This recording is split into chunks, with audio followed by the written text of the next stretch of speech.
مجھے بتاؤ کہ تم نے کیا فیصلہ کیا ہے؟ تم خود سے باہر آتے ہو یہاں؟ میں چونک پڑا۔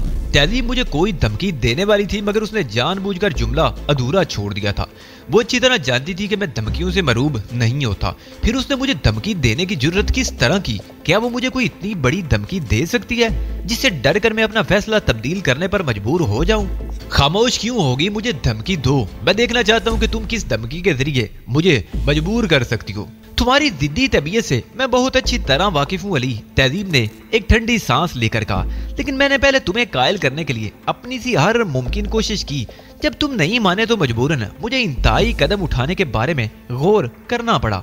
تم مجھ سے بہت اچھی طرح واقف ہونے کے باوجود مجھے دھمکی دینے کی کوشش کر کے میرا اشتیاق بڑھانے کی کوشش کر رہی ہو۔ تم نے اپنی دھمکی مکمل نہیں کی، لیکن اب کچھ نہیں ہو سکتا۔ اب تو تم اپنی دھمکی پر عمل کر کے ہی مجھے یہاں سے نکال سکو گی۔ علی پلیز تم لوگ آپس میں مت الجھو، جنرل ٹیرس نے کہا۔ اتنا احساس تو مجھے ہو ہی چکا ہے کہ میں تمہارے سلسلے میں بدترین غلطی کا مرتکب ہوا ہوں۔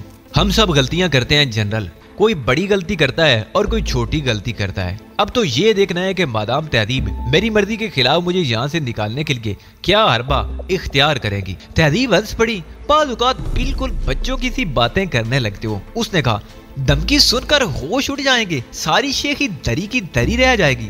بس تو پھر فیصلہ ہو گیا، میں نے بڑے سکون سے کہا۔ اب میں کوئی شیخی نہیں بکاروں گا، اب میں کوئی کچھ نہیں کہوں گا، صرف یہ دیکھوں گا کہ ہم دونوں میں کون فتح یاب ہوتا ہے۔ تم ہار جاؤ گے علی، تہذیب نے ہنس کر کہا۔ وہ اچانک ہی بڑے اچھے موڈ میں آ گئی تھی۔ اس کا یہ انداز میرے لیے عجیب تھا۔ وہ بڑے یقین کے ساتھ دعویٰ کر رہی تھی۔ آخر اس کے ذہن میں کیا تھا جس کی بنا پر وہ اس قدر بڑھ بڑھ کر باتیں کر رہی تھی؟ ذہن پر خاصا زور ڈالنے کے باوجود میں کسی نتیجے پر نہیں پہنچ سکا۔ میں اپنی دھمکی پر 2 مرحلوں میں عمل کروں گی علی۔ پہلے مرحلے میں تمہیں صرف یہ بتاؤں گی کہ میں کیا کرنے والی ہوں، اور اپنی بات مکمل ہونے کے بعد تمہیں صرف 5 منٹ کی مہلت دوں گی۔ ان 5 منٹوں کے دوران تمہیں کوئی فیصلہ کرنا ہوگا۔ اگر تم اپنے فیصلے پر قائم رہے تو میں دوسرے مرحلے پر عمل شروع کر دوں گی۔ میں صرف ایک بار فیصلہ کرتا ہوں، آج تم 2 بار فیصلہ کرو گے علی۔ تہذیب مالکم ایکس تمہیں اس امر کی یقین دہانی کرا رہی ہے، اور یہ بات مجھے خود بھی گوارا نہیں کہ تم کسی جبر کے تحت فیصلہ تبدیل کرو اور شکست کھا جاؤ۔ لہذا میں تم سے درخواست کرتی ہوں کہ اپنے فیصلے پر نظر ثانی کر لو۔ تم کہے جاؤ تہذیب، میں سنے جا رہا ہوں، میں نے بے پرواہی سے کہا، لیکن در حقیقت تہذیب کا اعتماد مجھے دہلائے دے رہا تھا۔ کسی بڑی مضبوطی کے بغیر وہ اتنی بڑی بڑی باتیں زبان سے نہیں نکال سکتی تھی۔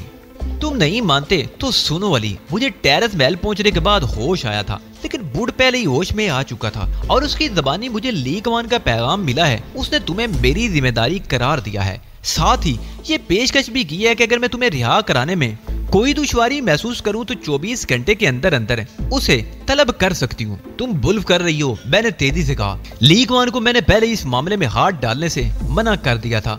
اس کے پیغام میں یہ حوالہ بھی موجود تھا، اور اسی لیے وہ خود نہیں آیا، لیکن اس نے کہلوایا ہے کہ تمہیں ہر صورت میں آزاد ہو کر ظالموں کی سرکوبی کرنی ہے۔ جو کام اپنی مجبوریوں کی وجہ سے وہ خود نہیں کر سکا وہ تمہیں کرنا ہے، اور تمہارے لیے اس کا یہ پیغام ہے کہ دنیا میں فلسطینیوں کے علاوہ اور بھی مظلوم ہیں۔ بے شک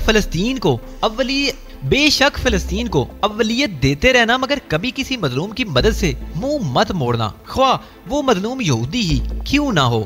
میں ایک جھٹکے سے اٹھ کھڑا ہوا۔ مجھے یوں محسوس ہو رہا تھا جیسے کسی نے مجھے بہت بلندی سے نیچے گرا دیا ہو۔ میرے ذہن میں ایک ہی جملہ گونجے جا رہا تھا، کبھی کسی مظلوم کی مدد سے منہ مت موڑنا، خواہ وہ مظلوم یہودی ہی کیوں نہ ہو۔ میں ہیجانی کیفیت کا شکار ہو گیا۔ یہ جملہ لیگ وان کا تھا۔ لیگ وان جو مسلمان بھی نہیں تھا، معلوم نہیں اس کے پیروں میں مسلط کی کون سی زنجیریں پڑی ہوئی تھی کہ وہ میدان عمل میں نہیں اتر سکتا تھا۔ وہ مسلمان نہیں تھا، لیکن اس کے کہے ہوئے جملے نے میری آنکھیں کھول دی تھی۔ یہ جملہ تو ہماری مذہبی تعلیمات کی بنیاد تھا۔ مظلوم کی مدد کو ہر حال میں اولیت دی گئی تھی۔ یہ وہ مقام تھا جہاں فرائض بھی پسے پشت ڈال دیے جاتے ہیں۔ خدا کی شان تھی کہ مجھے تلقین ایک غیر مسلم کی طرف سے کی گئی تھی۔ میں جو یہودیوں کے خلاف ایک آئینی عدم لے کر میدان عمل میں اترا تھا، میں جو فلسطین کے مظلوم عوام کے لیے سر دھڑ کی بازی لگائے ہوئے تھا، اس لیے کہ اس کا استحصال کیا گیا تھا، اس لیے کہ وہ اپنی دینی رشتے سے میرے بھائی تھے، اور کسی بھائی کی تکلیف مسلمان کو اسی طرح بے چین کر دیتی ہے جس طرح جسم کے ایک عضو میں تکلیف ہو تو پورے جسم پر اس کے اثرات پڑتے ہیں۔ میرے لیے فلسطینی عوام کی اولیت تھی، مگر میں نے کبھی کسی مظلوم کی مدد سے منہ نہیں موڑا تھا۔ اس کی وجہ یہ تھی کہ ہمارا مذہب ہمیں اسی کی تعلیم دیتا ہے، بلکہ یہ تو مجھ پر میرے پروردگار کا احسان تھا۔ اس نے مجھے فطرت ہی ایسی بخشی تھی، تو پھر میرا کمال کیا ہوا؟ مجھے تہذیب کی آواز آئی، وہ مجھے پکار رہی تھی، بلکہ میرے دل و دماغ میں تو آندیاں سی چل رہی تھی۔ جو کچھ میں نے آج تک کیا اس میں میرا رتی بھر کوئی حصہ نہیں تھا۔ بات تو جب ہوتی کہ میں کوئی قربانی دے کر اپنا مشن جاری رکھتا، اور مجھے ماضی میں دور دور تک کوئی قربانی نظر نہیں آ رہی تھی۔ کچھ نظر آیا تو یہ کہ میں اپنے فرائض سے روگردانی کا مرتکب ہو رہا تھا۔ محض اپنی دوستی نبھانے کی خاطر اور جنرل ٹیرس کو مطمئن کرنے کے خیال سے یہاں قید ہو کر رہ گیا تھا۔ میں نے تہہ خانوں سے نکلنے کے لیے کوئی عملی قدم نہیں اٹھایا، جبکہ یہ میرا فرض تھا۔ میں شاید اسیر ذات ہو کر رہ گیا تھا، انانیت پسند ہو گیا تھا، جبکہ میری زندگی تو امانت تھی، فلسطین کے بے گھر مظلوم لوگوں کی یہ امانت، ان معصوم بچوں کی امانت جنہوں نے کیمپوں میں آنکھیں کھولی تھی، جن سے ان کے گھر چھین لیے گئے تھے، اور اب کوششیں یہ ہو رہی تھی کہ معصوم بچوں کے منہ سے دودھ کی بوتلیں چھین لی جائیں، ماؤں کو ان کے جگر گوشوں سے دور کر دیا جائے، اور عرب کی پوری سرزمین کو یہودیوں کے ناپاک قدموں تلے روند ڈالا جائے۔ اور کیا کر رہا ہوں؟ میں نے خود سے سوال کیا، اور اس کا جواب بڑا خوفناک تھا۔ میں لرز کر رہ گیا۔ میری ہر سانس مظلوموں کی امانت تھی، اور میں اس امانت میں خیانت کا مرتکب ہو رہا تھا۔ میں امین نہیں تھا، خائن تھا۔ مجھے خدا نے مظلوموں کے لیے اثاثہ بنایا تھا، اور میں اس اثاثے کو ضائع کرنے کا مجرم تھا۔ قبر میں منکر نکیر مجھ سے سوال کرتے تو میں کیا جواب دیتا؟ میں نے اس اثاثے کو کس طرح ضائع کیا؟ جن نعمتوں سے مجھے نوازا گیا تھا، کس طرح ان کی ناقدری کی؟ میدان حشر میں اپنے معبود کو کیا منہ دکھاتا؟ وہ بڑا رحیم و کریم ہے، بندوں کی خطاؤں سے درگزر کرنے والا ہے، لیکن حقوق العباد کے مجرموں کے لیے تو سب سے بڑی بارگاہ میں بھی معافی کی کوئی گنجائش نہیں ہے۔ اور میں اس بھیانک جرم کا مرتکب ہوا تھا۔ مجھے اپنی عاقبت خطرے میں نظر آنے لگی۔ تہہ خانے کا دروازہ کھولنے کا حکم دو تہذیب، ورنہ میں دیواروں کو گرا کر یہاں سے نکل جاؤں گا، میں نے گرج دار آواز میں کہا، اور اچانک مجھے یوں محسوس ہوا کہ تہہ خانے کا دروازہ تو کھلا ہوا ہے۔ میں نے چونک کر دیکھا، جنرل ٹیرس کے علاوہ بوڈ اور تہذیب بھی میرے نزدیک ہی موجود تھے۔ ان سب کی نگاہوں میں میرے لیے تشویش تھی۔ تہہ خانے کا دروازہ کب کھلا، کب بوڈ اور تہذیب وہاں آئے، مجھے کچھ معلوم نہیں تھا۔ میں شاید کچھ زیادہ ہی خود فراموشی کی کیفیت میں مبتلا ہو گیا تھا، تبھی وہ لوگ میرے نزدیک آنے کی ہمت نہیں کر سکے تھے۔ تمہیں کیا ہو گیا تھا علی؟ سب سے پہلے جپٹ کر میرے نزدیک آنے والی تہذیب تھی۔ کچھ نہیں تہذیب، میں نے دھیمی آواز میں کہا، میں غفلت کی نیند سو گیا تھا، تم نے مجھے بیدار کر دیا، تم نے میری آنکھوں پر بندھی ہوئی پٹی کھول دیا تہذیب۔ میں تمہارا، بوڈ اور لیگ وان تینوں کا شکر گزار ہوں تہذیب۔ خدا کا شکر ادا کرو علی، وہی بھٹکے ہوئوں کو راستہ دکھاتا ہے، تہذیب نے کہا۔ میں بہت بڑی خیانت کا مرتکب ہوا ہوں تہذیب، اور اب میرے پاس اس کے سوا کوئی اور راستہ نہیں کہ میں اپنے عمل سے اپنی غلطیوں کا ازالہ کر دوں، میں نے کہا، اور تہذیب اور بوڈ کو اپنے ساتھ آنے کا اشارہ کرتے ہوئے سیڑھیوں کی طرف بڑھا۔ کیا تم مجھ سے ناراض ہو علی میرے دوست؟ جنرل ٹیرس نے بھرائی ہوئی آواز میں کہا۔ میں صرف اپنے آپ سے ناراض ہوں جنرل، میں اپنے فرائض سے روگردانی کرنے کا مجرم ہوں۔ نہیں، تم مجھ سے ناراض ہو۔ جنرل نے تیزی سے قریب آ کر میرا بازو پکڑ لیا۔ تمہارا اس طرح یہاں سے جانا کیا معنی رکھتا ہے؟ میں پھیکے سے انداز میں مسکرایا، اور مخلص دوستوں سے کسی حال میں بھی ناراض نہیں ہوا جا سکتا۔ میں نے نہایت نرمی سے اس سے اپنا بازو چھڑاتے ہوئے کہا، مجھے بتاؤ علی کہ جو زیادتی میں نے کی اس کے ازالے کے لیے میں کیا کروں؟ جنرل نے مضطربانہ انداز میں کہا، تم نے جو زیادتی کی اس کا ازالہ بھی تو ہو گیا جنرل۔ میں نے زینوں پر چڑھتے ہوئے کہا، اب تو مجھے اس زیادتی کا ازالہ کرنا ہے جو میں نے کیا ہے۔ جنرل ہمارے ساتھ ساتھ چل رہا تھا، تمہارے انداز میں بڑی اجنبیت ہے علی، مجھے بتاؤ تو صحیح تمہارا ارادہ کیا ہے؟ میں یہودیوں کو صفحہ ہستی سے تو نہیں مٹا سکتا جنرل، تاہم انہیں جس قدر نقصانات پہنچانا اور ان کے جتنے ایجنٹوں کا جلد از جلد صفایا کرنا میرے بس میں ہے، میں اس میں تاخیر نہیں کروں گا، اور شروعات میں نکیتا سے کروں گا۔ تہہ خانے سے باہر نکل کر جنرل نے اپنے آدمیوں کو جلدی جلدی کچھ احکامات دیے، اور پھر تیز تیز قدموں سے ہمارے ساتھ ہو لیا۔ اگر کوئی عرض نہ ہو تو میں بھی تمہارے ساتھ، تمہاری موجودگی تو ضرور ہوگی جنرل، میں نے کہا۔ اسی دوران ہم خوابگاہ تک پہنچ گئے تھے۔ میں نے دستک دیے بغیر ہینڈل گھمایا، مگر دروازہ اندر سے بند تھا، مجبوراً مجھے دستک دینا پڑی۔ کون ہے؟ اندر سے نکیتا کی خمار آلود آواز آئی، شاید وہ سوتے سے اٹھی تھی۔ دروازہ کھولو تہذیب، میں نے بلند آواز سے کہا، میں لیار خان ہوں۔ نکیتا نے دروازہ کھولنے میں دیر نہیں لگائی، اور دروازہ کھولتے ہی یہ دیکھے بغیر کہ میرے ساتھ کون کون ہے مجھ سے لپٹ گئی۔ تمام رات بے تابی سے کروٹیں بدل کر تمہارا انتظار کرتے گزاری ہے علی، نکیتا نے شکایتی لہجے میں کہا۔ کہاں رہ گئے تھے؟ میرا ذرا بھی خیال نہیں ہے۔ میں نے اسے خود سے علیحدہ کر کے ایک زوردار دھکا دیا، وہ کمرے کے اندر جا پڑی۔ میں بڑے اطمینان سے کمرے میں داخل ہوا۔ نکیتا کی آنکھیں میرے رویے پر حیرت سے پھیلی ہوئی تھی۔ پھر اس نے میرے ساتھ تہذیب اور بوڑھ کو دیکھا، اس کے رہے سے اوسان بھی خطا ہو گئے۔ تم علی یار خان، تم تو، نکیتا نے اٹک اٹک کر کہا اور خاموش ہو گئی۔ جملہ مکمل کرنا اس کے بس کی بات بھی نہیں تھی، اس طرح وہ خود بھی بے نقاب ہو جاتی۔ بے فکر رہو نکیتا، میں ابھی یہودی مفادات کا حامی ہوں، میں نے طنزیہ لہجے میں کہا، لیکن جنرل ٹیرس کو مجھ پر شبہ ہو گیا تھا، اس لیے تمہاری قربانی ناگزیر ہو گئی ہے۔ نکیتا نے وحشت سے کہا، میں وہی حسین پیکر ہوں جسے تم چاندنی راتوں میں تخیل کی آنکھ سے دیکھا کرتے تھے، اب میں تمہیں مل گئی ہوں تو تم مجھے قربانی کی بھیڑ چڑھا دینا چاہتے ہو؟ کیا بے پر کی ہانک رہی ہو؟ میں نے برا سا منہ بنا کر کہا، معلوم ہوتا ہے تمہارا دماغ الٹ گیا ہے۔ جو خصوصیات تم نے بیان کی ہیں، تہذیب مالکم ایکس کے علاوہ کوئی اور لڑکی ان خصوصیات کی حامل کس طرح ہو سکتی ہے؟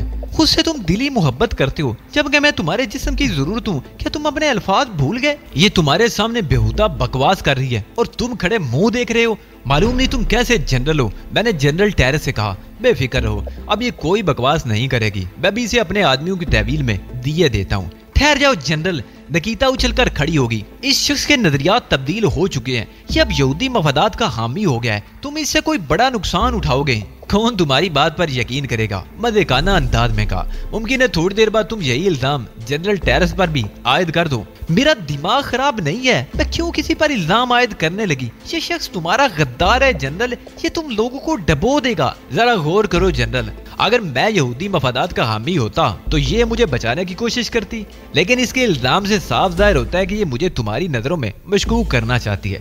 خود گرفتار ہوتے ہوتے بھی مسلمانوں کو کچھ نہ کچھ نقصان پہنچانے کی خواہاں ہے۔ ہر ایجنٹ گرفتار ہونے کے بعد ایسی ہی حرکتیں کرتا ہے، جنرل ٹیرس نے بے پرواہی سے کہا، لہذا ایسی باتوں کا نوٹس لینے کا کوئی سوال ہی پیدا نہیں ہوتا۔ میں مذاق نہیں کر رہی ہوں، نکیتا چیخ پڑی، میں نے خود مشینوں کے ذریعے اس کا امتحان کیا تھا، میری بات پر یقین نہیں کرو گے تو بعد میں پچھتاؤ گے۔ انہی مشینوں کے ذریعے سے تمہیں میری محبت پر بھی یقین آیا تھا، میں نے خیز لہجے میں کہا، اور نکیتا چونک پڑی۔ ہاں لیکن کیا تم، اس کی سمجھ میں کچھ نہیں آ رہا تھا کہ کیا کہے اور کیا نہ کہے۔ تمہارا اندازہ بالکل درست ہے نکیتا، میں نے سنجیدگی سے کہا، تم جیسی قابل نفس عورتوں سے محبت کا تصور بھی نہیں کیا جا سکتا۔ تو پھر وہ سب کیا تھا علی؟ نہیں، میں یقین نہیں کر سکتی، ہماری مشینیں جھوٹ نہیں بول سکتی، نکیتا نے کہا، اس کا انداز ذہنی تھا۔ مشینوں کو دھوکہ دینا کیا مشکل ہے نکیتا، برتر انسان ہے یا مشینیں؟ تم مجھے 50 مرتبہ مشینی امتحانوں سے گزارو، میں ہر بار انہیں دھوکہ ہی دوں گا۔ جنرل ٹیرس، تہذیب اور بوڑھ میں سے کوئی بھی اس محبت سے واقف نہیں تھا جو مجھے نکیتا سے ہو گئی تھی، اس لیے وہ تینوں ہی حیران تھے۔ تم اس بات سے اچھی طرح واقف ہو کہ غیر ملکی ایجنٹوں کے ساتھ کس قسم کا سلوک کیا جاتا ہے، اگر تم کسی رعایت کی خواہاں ہو تو بتا دو۔ نکیتا تلخی سے ہنسی، مجھے معلوم ہے تم لوگ کس قسم کی رعایت دیتے ہو، خاص طور پر کوئی حسین عورت اگر ہاتھ آ جائے تو۔ تم پر بہت سنگین الزامات ہیں نکیتا، تم فرضی نام اور جیلی پاسپورٹ پر گوٹے ہل میں داخل ہوئی اور تم نے ایک انتہائی اہم کانفرنس کو سبوتاژ کرنے کی کوشش کی۔ میرا مشورہ ہے کہ ہوش کے ناخن لو، ہمارے ساتھ تعاون کرو۔ میں نے تم سے یہ نہیں کہا کہ تمہیں رہا کر دیا جائے گا، تم ہم سے تعاون کرو گی تو تمہارے ساتھ بہتر سلوک کیا جائے گا، یہ تم سے علی یار خان کا وعدہ ہے۔ اور اگر میں تعاون کرنے سے انکار کر دوں تو؟ نکیتا نے میری آنکھوں میں جھانکا، وہ اپنی شکست تسلیم کر چکی تھی۔ تہذیب اور بوڑھ کو دیکھ کر اندازہ کر لو کہ جزیرہ مرگ تباہ کیا جا چکا ہے، تمہارے موش آوڑ نے جو سیر پھونکا تھا اس کا خاتمہ ہو چکا ہے، گوٹیل میں موش آوڑ کے تمام ایجنٹ گرفتار کیے جا چکے ہیں، جلد یا بدیر میں اس کا خاتمہ بھی کر دوں گا۔ تم مجھے غداری کا سبق دے رہے ہو علی، میں جان دے دوں گی مگر اپنے مشن سے غداری نہیں کروں گی، اس کے باوجود میں تمہیں سوچنے کی مہلت ضرور دوں گا نکیتا، مجھے معلومات درکار ہیں، رضاکارانہ طور پر تم فراہم کرو گی تو ہم تم پر تشدد نہ کریں گے، اس کے باوجود بھی تم نے زبان نہ کھولی تو کوئی اور زبان کھول دے گا، مجھے تو ہر حال میں معلومات درکار ہیں، اس سے غرض نہیں کہ معلومات کس ذریعے سے حاصل ہو رہی ہیں اور ان کے حصول کے لیے کن مراحل سے گزرنا پڑ رہا ہے، جنرل اسے قید خانے میں پہنچوا دو۔ یہ نکیتا اور تمہارے درمیان محبت کا کیا چکر تھا؟ نکیتا کے جاتے ہی تہذیب نے پوچھا۔ جنرل نے اسے قید خانے میں بھجوا دیا تھا، بیل فریزو سے مقابلے کے بعد جو ایمبولینس آئی تھی وہ تو تمہیں یاد ہوگی تہذیب، اس وین کے اندر نصب مشینوں کے ذریعے میرا چیک اپ کیا گیا تھا، وہ جاننا چاہتے تھے کہ بل فائٹنگ اور اس کے بعد بیل فریزو سے مقابلے کے بعد میرے سسٹم پر کیا اثرات ہوئے ہیں، وہ اپنی مشینوں سے میرے سسٹم پر کسی بھی قسم کے اثرات دریافت نہیں کر سکے، میں نے موقع سے فائدہ اٹھا کر یہ ظاہر کیا جیسے میں نکیتا سے متاثر ہو گیا ہوں۔ اسے بھی مشینوں سے چیک کیا گیا، مشینوں نے میرے بیان کی تصدیق کر دی، چنانچہ نکیتا کو میری محبت پر ایمان لانا پڑ گیا۔ ادھر اتفاق ایسا ہوا کہ موشی ہاورڈ نکیتا کو ہی تمہارا رول ادا کرنے کی تربیت دے رہا تھا۔ جب اس کے علم میں یہ بات آئی کہ میں نکیتا سے متاثر ہو گیا ہوں تو وہ بہت خوش ہوا۔ اس کی دانش میں بری طرح پھنس گیا تھا۔ دراصل اسے شروع ہی سے پوری طرح یقین نہیں تھا کہ میرے نظریات پوری طرح تبدیل ہو گئے ہیں۔ مجھے بھی اس کا اندازہ تھا، اس لیے میں نے بوڑھ کو اپنا نشانہ بنایا تھا تاکہ اس کے شبہات کا ازالہ ہو سکے۔ اس کے بعد اس نے طوفان والی رات اپنے ایک کارندے کے ذریعے میری اصلیت معلوم کرنے کی کوشش کی، مگر میں نے اس کی یہ چال بھی اس پر الٹ دی۔ تم اندازہ کرو کہ اس کے باوجود وہ پوری طرح مطمئن نہیں ہوا۔ نکیتا کو ہدایت کی گئی تھی کہ کسی وقت بھی مجھے تنہا نہ چھوڑے۔ تمہارے میک اپ میں ہونے کی وجہ سے نکیتا کے لیے یہ کام بے حد آسان ہو گیا تھا، لیکن افسوس کہ موشی ہاورڈ کو بہت بڑی رسک اٹھانا پڑی۔ مجھے اس بات پر حیرت ہے علی کہ جن مشینوں پر انہیں اتنا ناز ہے تم ان مشینوں کو کس طرح دھوکہ دے گئے۔ جنرل ٹیرس نے کہا، اس کا کریڈٹ لی کوان کو جاتا ہے جنرل، اب میں خود پر ہر قسم کی کیفیات طاری کر سکتا ہوں۔ مشین تو صرف اسی وقت کسی کو پکڑ سکتی ہے جب کوئی بات صرف زبان سے کہی جا رہی ہو۔ تمہیں چاہیے تھا کہ کم از کم مجھے تو بتا دیتے کہ تمہارے نظریات تبدیل نہیں ہوئے ہیں۔ تہذیب نے شکایتی لہجے میں کہا، ہاں انہیں بتا دیتے اور بوڑھ کی چاہے جان نکال لیتے۔ بوڑھ نے کہا اور جنرل ٹیرس ہنس پڑا۔ میں تم سے معذرت چاہتا ہوں بوڑھ، لیکن اگر اس ڈرامے کی ایسے ضرورت نہ ہوتی تو میں ہرگز تمہیں تختہ مشن نہ بناتا۔ اور تہذیب تم تو جانتی ہو کہ وہاں گفتگو سن لیے جانے کا کس قدر خطرہ تھا۔ میں تمہیں بتانا چاہتا تو بھی بتا نہیں سکتا تھا۔ بوڑھ برا سا منہ بنائے بیٹھا تھا۔ میرے خاموش ہوتے ہی بولا، تم بہت ذہین ہو چیف، میرے ایک سوال کا جواب بھی دے دو، آخر ہمیشہ بوڑھی بیچارہ کیوں تختہ مشق بنتا ہے؟ اوہو، میں تم سے معذرت کر چکا ہوں، مگر معلوم ہوتا ہے ابھی تک تمہارا دل صاف نہیں ہوا۔ خیر کوئی بات نہیں، تم چاہو تو مجھ پر جرمانہ کر سکتے ہو۔ اچانک انٹرکام کا بدر بجا۔ میں نے جنرل کو انٹرکام کا ریسیور اٹھانے کا اشارہ کیا۔ جنرل نے ریسیور اٹھا کر دوسری طرف سے کہی جانے والی بات سنی اور پھر دوسری طرف موجود شخص کو ہولڈ کرنے کا کہہ کر مجھ سے مخاطب ہوا۔ یہودی ایجنٹوں کی گرفتاری کا آپریشن تقریباً مکمل ہو چکا ہے، مگر ڈیوڈ ریان نہیں مل سکا۔ ہمارے آدمی اس کی گھات میں ہیں، ان سے کہہ دو کہ اب اسے گرفتار کرنے کی ضرورت نہیں، میں نے کہا، اور جنرل نے کوئی سوال کیے بغیر میری بات دہرا دی۔ پھر وہ انٹرکام بند کر کے مجھ سے بولا، تم نے اس کی گرفتاری سے ہاتھ کیوں اٹھا لیا؟ ہاتھ اٹھایا نہیں جنرل، بلکہ اس پر تو میں خود ہاتھ ڈالوں گا، میں نے اٹھتے ہوئے کہا۔ وہ اس بساط کا اہم ترین مورا ہے اور مجھے شبہ ہے کہ اب اس کا ہاتھ آنا مشکل ہے۔ جب اس کا ہاتھ آنا مشکل ہے تو تم کہاں جا رہے ہو؟ جنرل نے کہا۔ میں اس کے ہوٹل کی طرف جا رہا ہوں، میں نے تہذیب کو بھی اٹھنے کا اشارہ کرتے ہوئے کہا۔ ممکن ہے میں اس کا کوئی سراغ حاصل کرنے میں کامیاب ہو جاؤں، میں تمہارے حفاظتی کارڈ کا بندوبست کر دوں۔ ہرگز نہیں جنرل، مجھے ان جمیلوں میں الجھانے کی کوشش مت کرنا، ایک مجاہد کو کسی حفاظت کی ضرورت نہیں ہوتی۔ اچھا تو پھر یوں کرو کہ کیریڈور میں جاؤ تاکہ بوقت ضرورت تم سے رابطہ میں کر سکوں۔ اس میں کوئی حرج نہیں، میں نے کہا، اور بوڑھ میری واپسی تک تم الرٹ رہو گے، ممکن ہے مجھے تمہاری ضرورت پیش آ جائے۔ 4 منٹ بعد میں ریڈیو کار میں ٹیرس محل سے باہر نکل رہا تھا۔ تہذیب برابر والی سیٹ پر موجود تھی۔ مجھے امید تو نہیں، لیکن میں محض ایک مہم امکان کے پیش نظر وہاں جا رہا ہوں۔ میں نے تہذیب سے کہا، شاید کوئی غیر اہم سا آدمی اس فہرست میں شامل ہونے سے رہ گیا ہو اور وہ ڈیوڈ ریان کی نشاندہی کر سکے۔ تم رات بھر کے جاگے ہوئے علی، تہذیب نے کہا، یہ کام تم کسی اور سے بھی تو لے سکتے تھے، تمہارا خود جانا تو ضروری نہیں تھا۔ میرے ساتھ تمہاری موجودگی ضروری تھی تہذیب، اس لیے میں تمہیں لے کر آیا ہوں۔ میرا مطلب ہے میری اور نکیتا کی آنکھ اسی ہوٹل میں کھلی تھی۔ ہوٹل کے سٹاف نے ہمیں دیکھا ہوگا، اب تم میرے ساتھ جاؤ گی تو یہی سمجھا جائے گا کہ ہم دونوں وہی ہیں جو وہاں ٹھہرے تھے۔ اگر موشی ہاورڈ کا کوئی شخص وہاں ہوا تو تمہیں نکیتا ہی سمجھے گا اور زبان کھول دے گا۔ میں پہلے ہی کہہ چکا ہوں کہ اس کا امکان بہت کم ہے، لیکن ایک کوشش کر لینے میں کوئی حرج بھی نہیں ہے۔ ہوٹل پہنچنے کے بعد میں نے نچلی منزل میں واقع ریستوران کا رخ کیا، جہاں اس وقت چاندی میزیں آباد نظر آ رہی تھیں۔ میں نے بیٹھنے سے قبل ان افراد پر ایک اچڑتی ہوئی سی نظر ڈالی تھی، ان میں سے کوئی ایسا نہیں تھا جو رینڈل سے متعلق معلوم ہوتا۔ ویسے بھی اس کے تمام ایجنٹ تو گرفتار کیے جا چکے تھے۔ میرا خیال ہے یہاں آکر ہم نے وقت ہی ضائع کیا ہے، تہذیب نے کہا۔ کچھ نہیں کہا جا سکتا تہذیب، رینڈل بے حد چالاک اور انتہائی محتاج شخص ہے۔ میرے معاملے میں چوٹ کھانے کے بعد تو وہ اپنے سائے تک سے بھڑکنے لگے گا۔ ویٹر آیا تو میں نے اپنے اور تہذیب کے لیے ناشتہ منگوا لیا۔ میں نے ادھورا ناشتہ کیا تھا اور تہذیب کو ناشتہ کرنے کا موقع ہی نہیں ملا تھا۔